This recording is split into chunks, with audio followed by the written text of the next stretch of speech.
ഞാൻ ജീവിക്കേണ്ട ഉടൽ ഇതല്ല എന്നുള്ള ഒരു ചിന്താഗതി എനിക്ക് അന്നും ഒന്നും ഉണ്ടായിട്ടില്ല. ഞാനൊരു റോങ് ബോഡിയിലാണെന്ന് എനിക്ക് ഇപ്പോഴും തോന്നുന്നില്ല. ഇപ്പോൾ കുറേ ശസ്ത്രക്രിയകളും അതും ഇതൊക്കെ ചെയ്തിങ്ങനെ അങ്ങനെ മാറ്റപ്പെടേണ്ട ഒരാളാണെന്ന് എനിക്ക് തോന്നിയിട്ടില്ല. ഞാൻ എപ്പോഴും അതിലൊക്കെ ആയിരുന്നു. അച്ഛൻ ഒരു പ്രത്യേക തരത്തിലുള്ള മനുഷ്യനായിരുന്നു. അദ്ദേഹം എന്നോട് വാത്സല്യം പ്രകടിപ്പിച്ചിരുന്ന സന്ദർഭങ്ങൾ എൻ്റെ ജീവിതത്തിൽ ഓർത്തെടുക്കാൻ മാത്രം ഒന്നുമില്ല. ഇല്ല എന്ന് തന്നെ പറയാം. വാത്സല്യവും പ്രകടിപ്പിച്ചിട്ടില്ല, വെറുപ്പും പ്രകടിപ്പിച്ചിട്ടില്ല. He was always like neutral. 2016 കേരളത്തിൽ ട്രാൻസ്ജെൻഡർ പോളിസി നടപ്പാക്കി നമ്മുടെ സംസ്ഥാനം. അപ്പോൾ അതിനുശേഷം ജീവിതത്തിൽ മൊത്തത്തിൽ ആകമാന മാറ്റങ്ങൾ വന്നിട്ടുണ്ട്. ആ സമയത്താണ് എനിക്ക് ഈ മോഡലിങ്ങിലേക്ക് അവസരങ്ങൾ കിട്ടുന്നതും അങ്ങനെ നമുക്ക് ജീവിതം ഗതി മാറി സഞ്ചരിച്ചു. കലാമണ്ഡലം സത്യഭാമ തന്നെ ഉദാഹരണമായിട്ട് നമുക്ക് ഉദാഹരിക്കാം. അവർ പറഞ്ഞ വാക്കുകൾ തന്നെ നമുക്ക് എടുത്ത് വെച്ചിട്ട് വേണമെങ്കിൽ നമുക്ക്. അല്ലാതെ എനിക്ക് പലപ്പോഴും എനിക്കത് വിശ്വസിക്കാൻ തന്നെ പറ്റുന്നില്ല. ഒരു അധ്യാപിക എന്നുള്ളതിനേക്കാൾ ഒരു മനുഷ്യ സ്ത്രീക്ക് എങ്ങനെയാണ് അങ്ങനെ പറയാൻ പറ്റുക എന്നുള്ളത്, എന്താണ് അവരുടെ മനസ്സിൽ അങ്ങനെ പറയാൻ, അവരെ ഏത് സാഹചര്യത്തിലാണ് അവർ ജീവിച്ചത് എന്നുള്ളതും എനിക്കത് വളരെയധികം അങ്ങനെ ക്വസ്റ്റ്യനബിൾ ആയിട്ടുള്ളൊരു കാര്യമാണ്. എനിക്ക് മനസ്സിലാവുന്നില്ല അതിനെപ്പറ്റി. അവരെന്തുകൊണ്ടായിരിക്കും അങ്ങനെ പറഞ്ഞതെന്ന് വെച്ചാൽ അത്രയും ഇടുങ്ങിയ സാഹചര്യങ്ങളിലായിരിക്കും അവർ ജീവിച്ച് അങ്ങനെ വന്നിട്ടുണ്ടാവുക. നമസ്കാരം.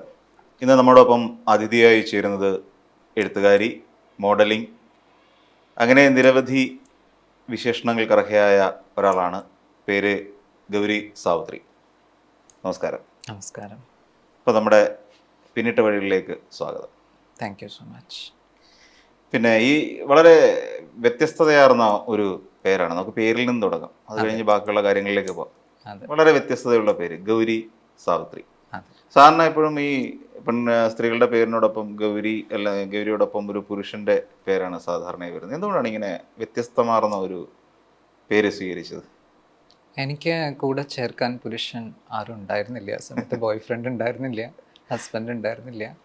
അപ്പോൾ നമ്മളൊരു പേര് ചൂസ് ചെയ്ത സമയത്ത് മുത്തശ്ശിയുടെ പേരാണ്, എൻ്റെ മുത്തശ്ശിയാണ് ഗൗരി എന്നുള്ളത്. സാവിത്രി എന്നുള്ളത് എൻ്റെ അച്ഛൻ്റെ അമ്മ മുത്തശ്ശിയാണ്. അപ്പോൾ രണ്ട് പേരും കൂടി കമ്പൈൻ ചെയ്തിട്ടാണ് ഞാൻ ആ ഒരു പേരുണ്ടാക്കിയത്.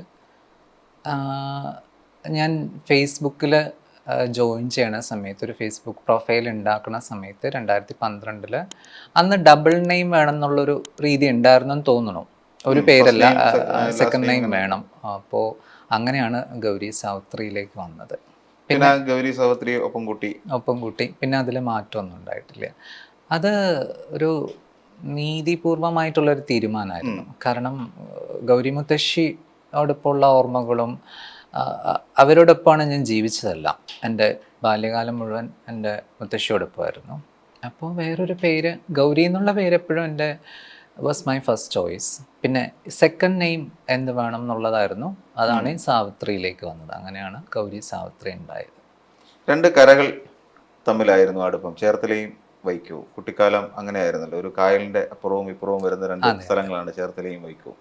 ഈ രണ്ട് സ്ഥലങ്ങളാണ് ജീവിതത്തിൽ ഏറ്റവും കൂടുതൽ സമയം ചെലവഴിച്ചിട്ടുള്ളത്. ഇപ്പോൾ ചെലവഴിക്കുന്ന ഇപ്പുറം വൈക്കത്തും.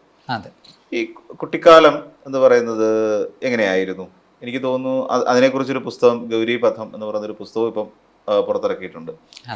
ആ കുട്ടിക്കാലത്തെ ഏറ്റവും കൂടുതൽ, കുറച്ചു മുമ്പ് പറഞ്ഞു, ഏറ്റവും കൂടുതൽ സ്വാധീനിച്ച വ്യക്തി മുത്തശ്ശി തന്നെയാണ്, മുതുമുത്തശ്ശി തന്നെയാണ്. നമ്മൾ ആ എഴുത്തിൽ കൂടെ കാണാം. എങ്ങനെയാണ് അത്തരത്തിലൊരു സ്വാധീനം അല്ലെങ്കിൽ റോൾ മോഡൽ എന്ന് പറയുന്ന ഒരു നിലയിലേക്ക് ആ മുതുമുത്തശ്ശി മാറ്റിയെടുത്തത്, അല്ലെങ്കിൽ എങ്ങനെയായിരുന്നു മാറിയത്? അച്ഛനും അമ്മയും എൻ്റെ കൂടെ അങ്ങനെ അധികം സമയം ചെലവിടാൻ അവർക്ക് കഴിയാത്ത ചില സാഹചര്യങ്ങളുണ്ടായിരുന്നു. അവർ തമ്മിലുള്ള പ്രശ്നങ്ങളുണ്ടായിരുന്നു, വീട്ടിലെ കാര്യങ്ങളുണ്ടായിരുന്നു. അപ്പോൾ ഈ ഒരു ട്രാൻസ്ജെൻഡർ വിഭാഗത്തിൽ പെടുന്ന ഒരു കുട്ടി, അല്ലെങ്കിൽ ആ സമയത്ത് അങ്ങനെയൊന്നും നമുക്കറിയില്ല, പറയാനും ആൾക്കാർക്കും അറിയില്ല. അന്ന് സ്ത്രൈണതയുള്ള കുട്ടികളെന്ന് പറയുമ്പോൾ ആൾക്കാർ ഇങ്ങനെ ജനറലൈസ് ചെയ്ത് പറയുന്നത് അവർ ഡാൻസ് പഠിക്കുന്നതുകൊണ്ടാണ്. അങ്ങനെ ഇങ്ങനെ കാറ്റഗറൈസ് ചെയ്ത് വെച്ചിട്ടുണ്ട്. ആരോ? ഞാനോ? കുറച്ച് പഠിച്ചിട്ടുണ്ടായിരുന്നു. അപ്പോൾ അന്ന് അങ്ങനെയാണ് വിചാരിച്ചു വെച്ചിരിക്കുന്നത്. നമുക്ക് ഈ പദങ്ങളൊന്നും അറിയില്ല, ആൾക്കാർക്ക് അത്രയും അറിവില്ല. അപ്പോൾ അങ്ങനെയുള്ള കുട്ടികൾ എപ്പോഴും എങ്ങനെ ഒന്നെങ്കിൽ മുത്തശ്ശിമാരുടെ കസ്റ്റഡിയിലായിരിക്കും, ഉം. അല്ലാന്നുണ്ടെങ്കിൽ അവർക്ക് വീട്ടിലങ്ങനെ അവർക്ക് അടുപ്പമുള്ള ചിലപ്പോൾ ചേച്ചിമാരുണ്ടാവും, അല്ലെങ്കിൽ കസിൻ സിസ്റ്റേഴ്സ് സ്ത്രീകളോടായിരിക്കും കൂടുതൽ അടുപ്പം. ഞാനിപ്പോഴും എൻ്റെ മുത്തശ്ശിയുടെ കൂടെയായിരുന്നു, എൻ്റെ മുതുമുത്തശ്ശിയുടെ കൂടെയായിരുന്നു. കാരണം അച്ഛനും അമ്മയും വേറൊരു ലോകത്തും ഞങ്ങൾ വേറൊരു ലോകത്തുമായിരുന്നു. അപ്പോൾ അവരുടെ കാര്യങ്ങളൊക്കെ എന്നെ സ്വാധീനിച്ചിട്ടുണ്ട്. ഈ അച്ഛനും അമ്മയും വേറൊരു ലോകത്തായിരുന്നു ജീവിച്ചതെന്ന് പറഞ്ഞല്ലോ. ഉം. എന്തായിരുന്നു എഴുത്തുകൾ ഞാൻ വായിച്ചിരുന്നു. ഈ ഗൗരീപഥത്തിനകത്തുള്ള ഒട്ടുമിക്ക ചാപ്റ്റേഴ്സും ഞാൻ വായിച്ചപ്പോൾ ഇവിടെ എങ്ങും അച്ഛനെയും അമ്മയെയും കുറിച്ചൊന്നും പറയുന്നില്ല. എന്ത് പറ്റി? അവരോട് വെറുപ്പാണോ? പറയാൻ മാത്രമൊന്നും ഉണ്ടായിരുന്നില്ല, വെറുപ്പല്ല.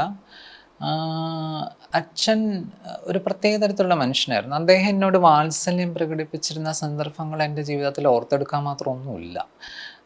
ഇല്ല എന്ന് തന്നെ പറയാം, അല്ലേ? ഇല്ല എന്ന് തന്നെ പറയാം. വാത്സല്യവും പ്രകടിപ്പിച്ചിട്ടില്ല, വെറുപ്പും പ്രകടിപ്പിച്ചിട്ടില്ല. He was always like neutral. അങ്ങനെയായിരുന്നു. അച്ഛൻ്റെ കുറേ പ്രശ്നങ്ങൾക്ക് പിന്നാലെയായിരുന്നു അമ്മ. ശരിക്കും അമ്മയെ എനിക്കൊരിക്കലും കുറ്റപ്പെടുത്താൻ പറ്റില്ല. കാരണം ഒരു ഭാര്യ എന്ന നിലയിൽ അവർക്ക് കുറേ നിസ്സഹായ അവസ്ഥകളുണ്ടായിരുന്നു. അപ്പോൾ എന്നെ അവർക്ക് സ്വാഭാവികമായിട്ടും ശ്രദ്ധിക്കാൻ സമയം കിട്ടിയില്ല. പക്ഷേ അതൊരിക്കലും നമുക്കൊരു എക്സ്ക്യൂസായിട്ട് പറയാൻ പറ്റില്ല.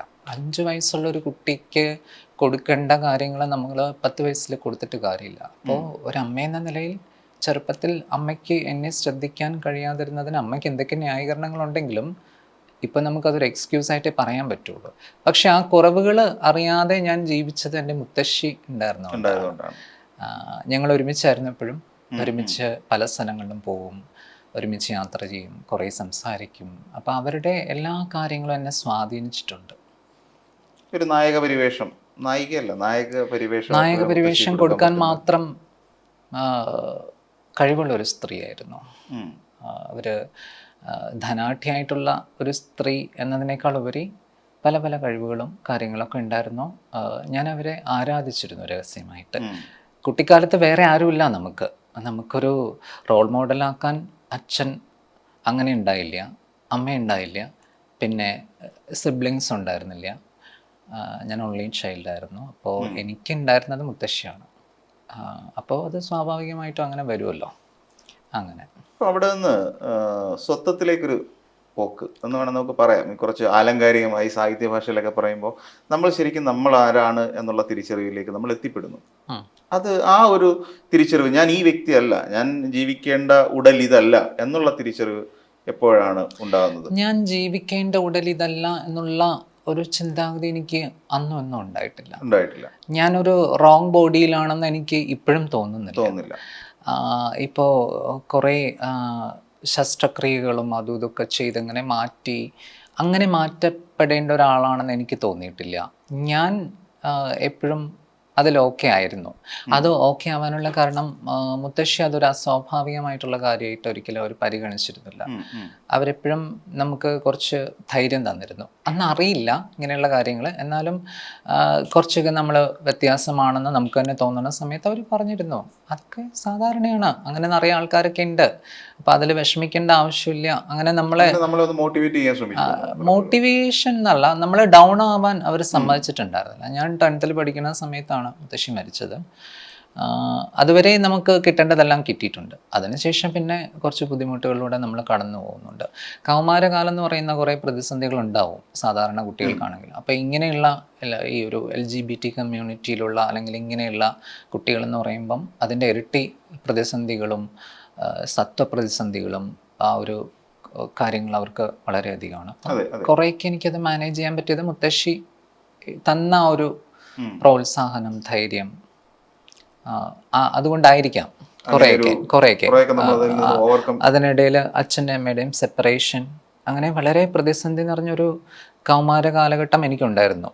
ബാല്യകാലം എനിക്ക് വളരെ മനോഹരമായിട്ടുള്ളൊരു ബാല്യകാലം ഉണ്ടായിരുന്നു. പക്ഷേ കൗമാരകാലം എന്ന് പറയുന്നത് വാസ് വെരി ഡിഫിക്കൾട്ട്. അപ്പോൾ അത് ഏറെക്കുറെയൊക്കെ നമ്മളത് മാനേജ് ചെയ്തു. ഈ വന്ന കുട്ടിക്കാലത്ത് എപ്പോഴെങ്കിലും ഒരു പ്രണയത്തിൻ്റെ നമ്മൾ ഈ ബാല്യകാലത്തിൽ ഉണ്ടാകുന്ന ഒരു ഇഷ്ടം, അല്ലെങ്കിൽ നമ്മൾ മറ്റൊരു വസ്തുവിനോടോ അല്ലെങ്കിൽ ഒരു വ്യക്തിയോടോ നമുക്ക് തോന്നുന്നത് പ്രണയമാണെന്ന് നമ്മൾ വേറെ കൗമാരത്തിലായിരിക്കും നമ്മൾ തിരിച്ചറിയുന്നത്. കാര്യം ആ ഒരു അടുപ്പം മാത്രമാണ്, അയാളുടെ ഒരു പ്രസൻസ് നമ്മൾ ആഗ്രഹിക്കുക. ആ. അങ്ങനെ ആരോടെങ്കിലും ആ സമയത്ത് അടുപ്പം തോന്നിയിരുന്നു? ലെമണേഡുകാരനെ കുറിച്ചൊക്കെ പറയുന്നുണ്ട്, പലരെയും ആരാധനയോടെ നോക്കിയ അവസരങ്ങൾ, ആണുങ്ങളോട് നോക്കിയ അവസരങ്ങൾ ഉണ്ടായിട്ടുണ്ട്. അതെ. അപ്പോൾ അങ്ങനെ ആരെങ്കിലും ആ ഒരു സമയത്ത് ഇന്ന ആളോട് എനിക്ക് തോന്നിയത് പ്രണയമായിരുന്നു എന്ന് പിന്നീട് എപ്പോഴെങ്കിലും തിരിച്ചറിയപ്പെട്ടിട്ടുണ്ടോ? ഇല്ല. അത് അങ്ങനെ ഒരു അവസരങ്ങളില്ല നമുക്ക്. ഇന്നത്തെ കുട്ടികൾക്ക്, ഇന്നത്തെ 10 വയസ്സുള്ള കുട്ടികൾക്ക് ഉണ്ടാവുന്ന കാര്യങ്ങളല്ലല്ലോ അന്ന്. അത്രയും എൻ്റെ തലമുറയിലെ കുട്ടികളൊന്നും അത്രയും സ്മാർട്ടല്ല. അങ്ങനെ എന്തെങ്കിലുമൊക്കെ ഇങ്ങനെ വന്നു പോയിട്ടുണ്ടെന്നല്ലാതെ അതൊന്നും അങ്ങനെ അതിൻ്റെ പൂർണ്ണതയിലേക്ക് എത്താനുള്ള സാഹചര്യങ്ങളില്ല. പിന്നെ പേടിയുണ്ടാവും, പലതും നമുക്ക് തുറന്നു പറയാൻ പേടിയുണ്ടാവും. പിന്നെ ഞാൻ എപ്പോഴും ആൾക്കാരുമായിട്ട് ചുറ്റപ്പെട്ട് നിന്നൊരാളാണ്. എൻ്റെ ചുറ്റും എപ്പോഴും ആൾക്കാരുണ്ടായിരുന്നു. അച്ഛനമ്മ, ചിറ്റമാർ, പിന്നെ മുത്തശ്ശിയുടെ ബന്ധുക്കൾ, അങ്ങനെ എപ്പോഴും ആരവങ്ങൾക്ക് നടുവിൽ ജീവിച്ചൊരു വ്യക്തിയാണ് ഞാൻ. അപ്പോൾ ഒരു ഏകാന്തത നമുക്കങ്ങനെ കിട്ടിയിട്ടില്ല. അങ്ങനെ എന്തെങ്കിലും ഇങ്ങനെ മനോവ്യാപാരങ്ങളിൽ മുഴുകി സങ്കല്പങ്ങളിലേക്ക് പോകാനുള്ള ഉണ്ടായിരുന്നില്ല. പഴയ പേര് ഉപേക്ഷിക്കണമെന്ന് തോന്നിയത് എപ്പോഴാണ്? കൗമാരത്തിന്റെ തുടക്കത്തിലാണോ, അല്ലെങ്കിൽ പഴയ പേര് ഉപേക്ഷിക്കുക എന്നുള്ളതിനേക്കാളും നമ്മൾ ഇപ്പോൾ കാര്യങ്ങൾ മാറി, ഇപ്പോൾ ട്രാൻസ്ജെൻഡർ പോളിസി വന്നു, നമുക്ക് നമ്മുടെ ഐഡൻറ്റിറ്റിയിൽ ജീവിക്കാൻ കുറച്ചൊക്കെ നമ്മൾ പോരാടിയിട്ടാണെങ്കിലും നമ്മുടെ ഐഡൻറ്റിറ്റിയിൽ ജീവിക്കാനുള്ള സാധ്യതകളുണ്ട് എന്ന് തോന്നിയപ്പോൾ നമ്മൾ ഒഫീഷ്യലി അതൊക്കെ മാറി. ഇതൊക്കെ ഒരു വർഷങ്ങളുടെ ഒരു പ്രക്രിയയാണ്, അല്ലാതെ ഒറ്റ ദിവസം കൊണ്ട് നമുക്കിതൊന്നും മാറ്റാൻ പറ്റില്ല. എൻ്റെ പേരൊക്കെ ഞാൻ ഒഫീഷ്യലി മാറ്റിയതൊക്കെ ഏതാനും കുറച്ച് വർഷങ്ങൾക്ക് മുന്നെയാണ്. അതിനു മുന്നേ ഇപ്പോൾ പലരും പറയുന്ന കേൾക്കാം, എനിക്കെൻ്റെ പുരുഷ സത്വത്തോടെ എനിക്ക് വെറുപ്പായിരുന്നു, പുരുഷ ശരീരത്തിനുള്ളിൽ ഞാൻ വീർപ്പ് മുട്ടുകയായിരുന്നു. എനിക്കങ്ങനെ തോന്നിയിട്ടില്ല. എൻ്റെ പുരുഷ ശരീരത്തെ എൻ്റെ പുരുഷ ശരീരത്തോടെ എനിക്ക് വെറുപ്പ് തോന്നിയിട്ടില്ല. എനിക്ക് ശരീരം അല്ലായിരുന്നു പ്രശ്നം. മനസ്സിൻ്റെ പ്രശ്നത്തിന് ശരീരത്തോട് വെറുപ്പ് തോന്നേണ്ട കാര്യമുണ്ടെന്ന് എനിക്ക് തോന്നിയിട്ടില്ല. ഓരോരുത്തരുടെയും കാഴ്ചപ്പാടുകൾ വ്യത്യാസമായിരുന്നു. പക്ഷേ പഴയ എന്നെ എനിക്കിപ്പോൾ ഇടയ്ക്കൊക്കെ മിസ് ചെയ്യാനുണ്ട്. എൻ്റെ പഴയ സ്ത്രീകൾ, അത് ആത്മാംശമുള്ളൊരു എഴുത്തായിരുന്നു. എൻ്റെ പഴയ ഐഡൻറ്റിറ്റി ഉണ്ടല്ലോ, ഒരു ബോയ് ആയിട്ടിരുന്ന സമയത്ത് അവനെ എനിക്ക് ഇടയ്ക്ക് മിസ് ചെയ്യാറുണ്ട്. എനിക്ക് പലപ്പോഴും തോന്നാറുണ്ട് എന്നെക്കാളും ബെറ്റർ ആയിരുന്നു അവൻ പല കാര്യങ്ങളിലും. ക്ഷമയാണെങ്കിലും കരുണയോടെ മറ്റുള്ളവരോട് പെരുമാറുന്ന കാര്യത്തിലാണെങ്കിലും ഗൗരി സാവിത്രിയേക്കാൾ അവൻ കുറെ കൂടി ബെറ്റർ ആയിരുന്നു എന്ന് തോന്നാറുണ്ട്. അപ്പോൾ ചിലപ്പോൾ ആൾക്കാർ ചോദിക്കും, പിന്നെ എന്തിനാ നിങ്ങൾ ഇത്ര കഷ്ടപ്പെട്ട് ഇങ്ങനെ മാറുക? അങ്ങനെ നമുക്ക് പറയാൻ പറ്റില്ല. ഒരു ശരീരത്തിൽ ഒരാത്മാവിനെ ഇരിക്കാൻ പറ്റുള്ളൂ. അതുകൊണ്ട് ആ മാറ്റം അനിവാര്യമായതുകൊണ്ട് തന്നെ അങ്ങനെ മാറിയതാണ്. ഞാൻ പറയുന്നത് വെറുപ്പുണ്ടായിരുന്നില്ല, അതിനുള്ള കാരണങ്ങളാണ് ഞാൻ പറഞ്ഞത്. സ്പെസിഫിക്കലി ഞാൻ അതാണ് പറഞ്ഞത്. എനിക്കങ്ങനെ വെറുപ്പോ വിദ്വേഷമോ ഒന്നും ഉണ്ടായിരുന്നു. പഴയ പേരിനോട് അത്ര ഒരു താല്പര്യം ഇല്ലാന്ന് തോന്നുന്നു. കാര്യം എഴുത്തിലെങ്കിലും എൻ്റെ പേര് ഇന്നതായിരുന്നു എന്ന് എവിടെയും സൂചിപ്പിച്ചിട്ടില്ല. അതുകൊണ്ട് ഞാൻ ചോദിച്ചത്. അത് സൂചിപ്പിക്കേണ്ട ഒരു കാര്യം ഉണ്ടായിരുന്നില്ല എന്ന് എനിക്ക് തോന്നുന്നു. വെറുപ്പൊന്നും ഉണ്ടായിരുന്നില്ല. എൻ്റെ പേര് വളരെ യൂണിക്കായിട്ടുള്ളൊരു പേരായിരുന്നു. പഴയ പേരെൻ്റെ ഒഫീഷ്യൽ പേര്. ആ പേര് എനിക്ക് മാത്രമേ ഉണ്ടായിരുന്നുള്ളൂ. ഞങ്ങൾ സ്കൂളിലൊക്കെ ആ പേര്. അപ്പോൾ അതിനോട് വെറുപ്പ് തോന്നേണ്ട ആവശ്യമില്ലല്ലോ. മുത്തശ്ശി ഇട്ട പേരാണെന്നാണ് ഞാൻ മനസ്സിലാക്കിയിരിക്കുന്നത്. ആ ഒരു കാലഘട്ടത്തിൽ അവരങ്ങനെ ഒരു കുറച്ച് പരിഷ്കാരമായിട്ടുള്ളൊരു പേര് ഇടുക എന്ന് പറയുമ്പോൾ അവർക്ക് അത്രയധികം ചിന്തകളൊക്കെ ഉള്ള ഒരു സ്ത്രീ ആയിരുന്നിരിക്കണം അല്ലേ. 4th ജനറേഷൻ അല്ലേ, എൻ്റെ അച്ഛൻ്റെ അമ്മയുടെ അമ്മയാണ്. അപ്പം അതിൽ നമുക്ക് എപ്പോഴും ഒരു കൗതുകം ഉണ്ടായിരുന്നു. പേരിനോട് കൗതുകം അത് വേണം. അങ്ങനെ നമ്മൾ മാറുമ്പം ഒരു ട്രാൻസ് വുമൺ എന്നുള്ള രീതിയിൽ മാറുമ്പം നമുക്ക് പഴയ പേര് വെച്ചിട്ട് തുടരേണ്ടതില്ലല്ലോ. നമുക്ക് കുറച്ചും കൂടി അനുയോജ്യമായിട്ടുള്ള നമ്മുടെ ആത്മാവിനോടും സ്വഭാവ സവിശേഷതകളോടും ചേർന്ന് നിൽക്കുന്ന ഒരു പേര് നമ്മൾ എടുക്കുകയാണല്ലോ. അങ്ങനെ വന്നതാണ്. അല്ലാതെ അവനോട് എനിക്ക് വെറുപ്പാണ്, എല്ലാ സത്വങ്ങളും ഞാനിങ്ങനെ ഉപേക്ഷിച്ച് ഭൂതകാലം ഞാനിങ്ങനെ ഉപേക്ഷിക്കണം, അങ്ങനെയുള്ള ഫീലിങ്സ് ഒന്നുമില്ല. അതിൻ്റെ ആവശ്യമില്ലല്ലോ.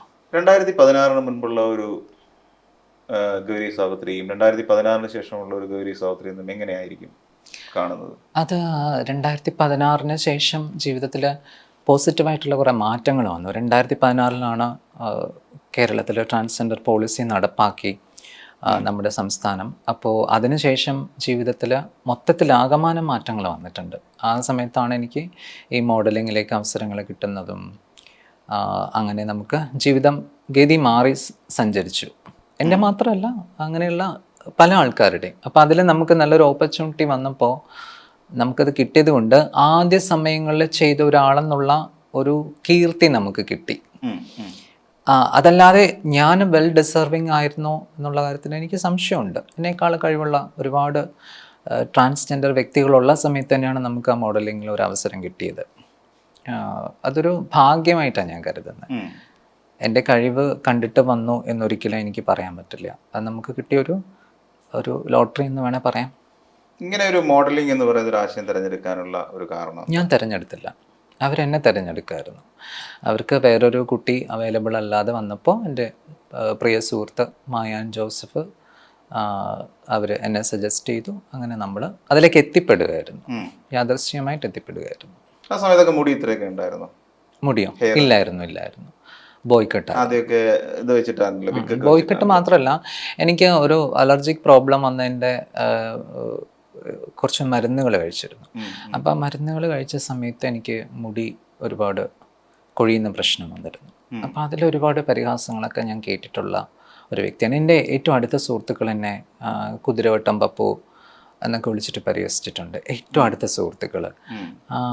അപ്പോൾ ഈ മുടി, നിറം, ഇങ്ങനെയുള്ള കാര്യങ്ങൾ നോക്കിയിട്ട് നമ്മളെ അവർ തമാശ എന്ന രീതിയിൽ പറയുമ്പോഴും നമുക്കത് തമാശയായിരിക്കത്തില്ല. അവർ തമാശയായിട്ട് പറയുന്ന കാര്യങ്ങൾ നമ്മുടെ ഉള്ളിൽ വേദന ഉണ്ടാക്കുന്നുണ്ടാവാം. അപ്പം അങ്ങനെയുള്ള വേർതിരിവുകളൊക്കെ ഒരു തരത്തിൽ നല്ലതാണ്. നമുക്ക് നമ്മളെ തന്നെ ഒന്ന് പുതുക്കാൻ അത് ഉപകരിക്കും, ആൾക്കാരെ മനസ്സിലാക്കാൻ ഉപകരിക്കും. അതിനുശേഷം എനിക്ക് മുടിയുടെ പ്രശ്നങ്ങളൊക്കെ മാറിയ സമയത്ത് ഈ പറഞ്ഞ ആൾക്കാർക്ക് അതേപോലെയുള്ള പ്രശ്നങ്ങൾ വന്നപ്പോൾ ഒരിക്കലും നമുക്ക് അവരെ തിരിച്ചങ്ങനെ പറയാതിരിക്കാൻ ഉള്ള ഒരു പക്വത വന്നില്ലേ, അതൊരു വലിയ കാര്യമല്ലേ? അതെ. അപ്പം അങ്ങനെ പോസിറ്റീവായിട്ട് അതിനെടുത്തിട്ടേ ഉള്ളൂ ഞാൻ. പിന്നെ മുടി ഇങ്ങനെ വളർത്താനുള്ള സാഹചര്യം എന്താ? അതിന് വേണ്ടിയിട്ടാണോ ഈ വാശിയോടുകൂടിയുള്ള ഒരു പോരാട്ടത്തിന്റെ ഭാഗമായിരുന്നു? വാശിയോടുകൂടി പോരാട്ടം നടത്തി ഒരിക്കലും നമുക്ക് മുടി വളരത്തില്ല. അതിന് പാരമ്പര്യവും അങ്ങനെ മറ്റ് കുറച്ച് ഘടകങ്ങളുണ്ട്. അങ്ങനെ വാശി കൊണ്ട് മുടി വളരാനാണെങ്കിൽ ഇവിടെ കഷണ്ടിക്കും ഇതിനൊക്കെ മരുന്നെന്ന് പറഞ്ഞിട്ട് ഇത്രയും വലിയ, എനിക്ക് തോന്നുന്നു നമുക്ക് ഈ സൗന്ദര്യവർദ്ധക രംഗത്ത് ഏറ്റവും തട്ടിപ്പ് നടക്കുന്നത് മുടി വളരാനും ചർമ്മം വെളുക്കാനുള്ള കാര്യങ്ങൾക്കാണ്, അല്ലേ? ഈ സൗന്ദര്യത്തെ കുറിച്ച് എൻ്റെ ഒരു കോൺസെപ്റ്റ് ആണ്. ഇപ്പം ഈ അടുത്ത ദിവസം ഉണ്ടായ കലാമണ്ഡലം സത്യഭാമ എന്ന് പറയുന്ന ഒരു സ്ത്രീ കറുപ്പിനെ എതിർത്തുകൊണ്ട് രംഗത്തേക്ക് വന്നു. അതെ. പൊതുവിൽ നമ്മൾ എല്ലാവരും സൗന്ദര്യ സങ്കല്പം ഇരിക്കുന്ന വെളുത്ത കുട്ടികളിലാണ് സൗന്ദര്യം നിറഞ്ഞു നിൽക്കുന്നത് എന്ന് പറയുന്നൊരു കോൺസെപ്റ്റ് വർഷങ്ങളായി, നമുക്ക് ഇന്നോ ഇന്നലെയോ തുടങ്ങിയതല്ല. അതിന് ഏകദേശം എനിക്ക് തോന്നുന്നു നൂറ്റാണ്ടുകളുടെ പഴക്കം തന്നെ ഉണ്ടാവും സൗന്ദര്യശാസ്ത്രം എന്നുള്ള നിലയിൽ നമ്മൾ ചിന്തിക്കുമ്പോൾ. അതെ. അതിനെയൊക്കെ എങ്ങനെയാണ്? കാര്യം ഇപ്പം നമ്മൾ സിനിമകളിൽ പോലും പൊളിറ്റിക്കൽ കറക്റ്റ്നെസ് എന്ന് പറയുന്നത് ഒരു എസെൻഷ്യൽ വസ്തുവായി മാറിക്കഴിഞ്ഞു. നമ്മളൊരു സിനിമയാണെങ്കിലോ ഒരു കലാരൂപം ഏതെടുത്തായിരുന്നാലും അല്ലെങ്കിൽ എഴുത്തിൽ പോലും അവർക്കറിയാം, കേരള യൂണിവേഴ്സിറ്റിയിൽ ചാക്യാർകൂത്ത് അവതരിപ്പിച്ച സമയത്ത് ആ മർക്കട നീ അങ്ങ് മാറിക്കടാച്ചട എന്ന് പറയുകയും അതിനെ തുടർന്ന് നിങ്ങൾ കുംഭ ഇങ്ങനെ വീർപ്പിച്ച് അവിടെ വന്നിരിക്കുക എന്ന് പറയുന്നതിനെ തുടർന്ന് അടി വരെ ഉണ്ടായ ഒരു സിറ്റുവേഷൻ ഉണ്ടായി. ആ കലാകാരന് തല്ല് വരെ കിട്ടുന്ന ഒരു സിറ്റുവേഷൻ ഉണ്ടായി. അപ്പം ഇത്തരത്തിലുള്ള സൗന്ദര്യം എന്ന് പറയുന്നത് ഏത് രീതിയിലാണ് നമ്മൾ ആസ്വദിക്കേണ്ടത്, കാണേണ്ടത്? കലാമണ്ഡലം സത്യഭാമ തന്നെ ഉദാഹരണമായിട്ട് നമുക്ക് ഉദാഹരിക്കാം. അവർ പറഞ്ഞ ആ വാക്കുകൾ തന്നെ നമുക്ക് എടുത്ത് വെച്ചിട്ട് വേണമെങ്കിൽ നമുക്കൊന്ന് ചിന്തിക്കാം. അല്ലാതെ എനിക്ക് പലപ്പോഴും എനിക്കത് വിശ്വസിക്കാൻ തന്നെ പറ്റുന്നില്ല. ഒരു അധ്യാപിക എന്നുള്ളതിനേക്കാൾ ഒരു മനുഷ്യ സ്ത്രീക്ക് എങ്ങനെയാണ് അങ്ങനെ പറയാൻ പറ്റുക എന്നുള്ളത്, എന്താണ് അവരുടെ മനസ്സിൽ അങ്ങനെ പറയാൻ, അവരെ ഏത് സാഹചര്യത്തിലാണ് അവർ ജീവിച്ചത് എന്നുള്ളതും എനിക്കത് വളരെയധികം അങ്ങനെ ക്വസ്റ്റ്യനബിൾ ആയിട്ടുള്ളൊരു കാര്യമാണ്. എനിക്ക് മനസ്സിലാവുന്നില്ല അതിനെപ്പറ്റി. അവരങ്ങനെ പറയാൻ, അവരെന്തുകൊണ്ടായിരിക്കും അങ്ങനെ പറഞ്ഞതെന്ന് വെച്ചാൽ അത്രയും ഇടുങ്ങിയ സാഹചര്യങ്ങളിലായിരിക്കും അവർ ജീവിച്ച് അങ്ങനെ വന്നിട്ടുണ്ടാവുക. അപ്പോൾ അതിനെപ്പറ്റി ഇപ്പോൾ ഒരുപാട് ആൾക്കാർ ഒരുപാട് കാര്യങ്ങൾ പറഞ്ഞു. പക്ഷേ അവരങ്ങനെ പറഞ്ഞതിൽ നമുക്കൊരു പോസിറ്റീവായിട്ട് എനിക്ക് തോന്നിയൊരു കാര്യം എന്ന് വെച്ചാൽ ആൾക്കാർക്ക് ഇത്രയും യൂണിറ്റി ഉണ്ടെന്ന് നമുക്ക് മനസ്സിലായി. എല്ലാവരും ഒന്നടങ്കം അതിനെ എതിർക്കുകയാണ് ചെയ്തത്. ഒരുപാട് ആൾക്കാർ അതിനെതിരെ പ്രതികരിച്ചു, അല്ലേ? ഒരുപാട് ആൾക്കാർ പ്രതികരിച്ചു. അപ്പോൾ ഒരു സങ്കുചിതമായിട്ടുള്ളൊരു കാര്യം ആരെങ്കിലും പറഞ്ഞാൽ നമ്മൾക്ക് ഒറ്റക്കെട്ടായിട്ട് നിൽക്കാൻ പറ്റും എന്നുള്ള ഒരു കാര്യം എനിക്ക് തോന്നി. അതിലൊരു പോസിറ്റീവായിട്ടുള്ള ഒരു കാര്യം തോന്നി. പിന്നെ അത് വ്യക്തിപരമായിട്ട് അവർക്ക് എന്തെങ്കിലും പ്രശ്നം കാണും, അല്ലാതെ ഒരാൾ അങ്ങനെ പറയുമെന്ന് എനിക്ക് തോന്നുന്നില്ല. നമ്മുടെ ഒരു സമൂഹത്തിന്റെ കാഴ്ചപ്പാടുകൾ മാറി തുടങ്ങി എന്ന് തന്നെ പറയാം. ഒരുപാട് മാറി തുടങ്ങി. ഇപ്പോൾ ഒരു 5 വർഷം അല്ലെങ്കിൽ വേണ്ട ഒരു 4 വർഷം മുന്നേ എനിക്ക് ബസ്സിൽ കയറുമ്പം സ്ത്രീകളുടെ സീറ്റിലിരിക്കാൻ എനിക്ക് മടിയുണ്ടായിരുന്നു. മടിയുണ്ടായിരുന്നു വെച്ചാൽ ചെറിയൊരു പേടിയുണ്ടായിരുന്നു, എന്നെ എഴുന്നേൽപ്പിച്ചു വിടുമോയെന്ന്. ഇപ്പം എനിക്ക് ആ പേടിയില്ല. ഇപ്പം എന്നെ ആരും ശ്രദ്ധിക്കാൻ, ഞാൻ പബ്ലിക് ട്രാൻസ്പോർട്ട് യൂസ് ചെയ്യുന്ന ഒരാളാണ്, ആരും ശ്രദ്ധിക്കാറ് പോലുമില്ല. പെൺകുട്ടികൾ എൻ്റെ അടുത്ത് വന്നിരിക്കാറുണ്ട്, അമ്മമാർ വന്നിരിക്കാറുണ്ട്. അപ്പോൾ അങ്ങനെ ഒരുപാട് മാറിയില്ലേ. അങ്ങനെ മാറ്റങ്ങൾ വരും. അത് പെട്ടെന്നൊരു മാറ്റങ്ങൾ വരില്ല, വർഷങ്ങൾ തന്നെ എടുക്കും. ഒരു 10-20 വർഷം കഴിയുമ്പം ഈ ആണ് പെണ്ണ് ട്രാൻസ്ജെൻഡർ എന്നൊക്കെയുള്ള ഈ ബാരിയേഴ്സ് എല്ലാം മാഞ്ഞു പോകും. പക്ഷേ ഈ ബാരിയേഴ്സിനെ ഒക്കെ സ്വാധീനിക്കുന്ന ഒരു ഘടകം എനിക്ക് തോന്നിയിട്ടുള്ളത് പലപ്പോഴും ഈ ട്രാൻസ് ഫെമിനിൻ അല്ലെങ്കിൽ ട്രാൻസ് വുമൻസ് പലപ്പോഴും അവരുടെ വേഷവിധാനത്തിൽ കാണിക്കുന്ന ചില ഏച്ചുകെട്ടുകളാണ്. അവരുടെ എല്ലാവരും എന്നെ ശ്രദ്ധിക്കണം, ഞാനായിരിക്കണം ഒരു അട്രാക്ഷൻ പോയിന്റ് എന്ന് പറയുന്ന നിലയിലേക്ക് പലരും ആ രീതി മാറുന്നുണ്ട്. ആ രീതിയിൽ അവരുടെ വേഷവിധാനത്തിൽ പോലും കുറച്ച് എക്സ്പോസീവായിട്ട് വേഷങ്ങളൊക്കെ ധരിച്ചു പോകുന്ന പലരെയും കാണുന്നുണ്ട്. അപ്പോൾ അത് ഒരു ഏത് തരത്തിലുള്ള സൈക്കോളജിയാണ് നമുക്ക് പറഞ്ഞു തരുന്നത്? അത് ഇപ്പം ഒരുപാട് മാറി. ഇപ്പോൾ വന്ന സമയത്ത് ഇതിപ്പോൾ നമ്മൾ തുടക്ക സമയത്തൊക്കെ ഒരു മാറിയതൊരു 50% താഴെ അതെ അതെ മാറ്റങ്ങൾ വന്നുകൊണ്ടിരിക്കുകയാണ്. ആദ്യമൊക്കെ ഇങ്ങനെ വളരെ ഫ്ലാഷി ആയിട്ടുള്ള ക്ലോത്ത്സ് ഒക്കെയാണ് ആൾക്കാർ കൂടുതൽ ഉപയോഗിച്ച്. ഇപ്പം കൂടുതൽ ഇങ്ങനെ സ്വാഭാവികതയിലേക്ക് മാറിക്കൊണ്ടിരിക്കുന്നത്. ആദ്യകാലത്തൊക്കെ ഞാനും വിഗുകളൊക്കെ യൂസ് ചെയ്തിരുന്നു. ചില തിളങ്ങുന്ന വസ്തുക്കളോടൊക്കെ എനിക്കും താല്പര്യം ഉണ്ടായിരുന്നു. അതെല്ലാം സ്വാഭാവികമായിട്ടുള്ള ഒരു പരിണാമം വരണം. പെട്ടെന്ന് അങ്ങനെ മാറ്റാൻ പറ്റില്ല നമുക്ക്. അപ്പോൾ സ്ത്രീകളിലുണ്ടല്ലോ അങ്ങനെയുള്ള വസ്ത്രങ്ങളൊക്കെ ധരിക്കുന്ന, കുറച്ച് അലങ്കാരങ്ങളൊക്കെ കൂടുതൽ ഇഷ്ടപ്പെടുന്ന ഒരു സ്ത്രീകളിലുണ്ട്. പിന്നെ ഈ ട്രാൻസ്ജെൻഡേഴ്സ് എന്ന് പറയുമ്പോൾ LGBT കമ്മ്യൂണിറ്റിയിലുള്ള ആൾക്കാർ ഒരു മൈനോറിറ്റി ആയതുകൊണ്ട് നമ്മൾ കൂടുതൽ ശ്രദ്ധിക്കപ്പെടുന്നതാണ് അവർ കുറച്ച് കാര്യങ്ങൾ ചെയ്യുമ്പോൾ. അങ്ങനെയാണ് എനിക്ക് തോന്നുന്നത്. അതൊക്കെ മാറും പതിയെ പതിയെ. ഇതെല്ലാം ആ ഒരു തനിമയിലേക്ക് തന്നെയാണ് വന്നിട്ടുള്ളത്. ഇപ്പോൾ എല്ലാവരും ആ ഒരു നാച്ചുറാലിറ്റി നോക്കാനാണ്. ഇപ്പോൾ ആൾക്കാർ പണ്ടൊന്നും അങ്ങനെ മുടി വളർത്തി ഒക്കെ വരുന്നത് കുറവായിരുന്നു. ഇപ്പം ട്രാൻസ്ജെൻഡേഴ്സ് എന്ന് പറയുമ്പോൾ ട്രാൻസ് വുമൺ ആൾക്കാർക്ക് അവർ മുടി വളർത്തുന്നുണ്ട്. ഏറ്റവും സ്വാഭാവികമായിട്ടിരിക്കാൻ തന്നെയാണ് അവർ നോക്കിക്കൊണ്ടിരിക്കുന്നത്. അതൊക്കെ പതിയെ പതിയെ ഉണ്ടാവുന്ന മാറ്റങ്ങൾ. അത് മാറ്റങ്ങൾ വരും അങ്ങനെ.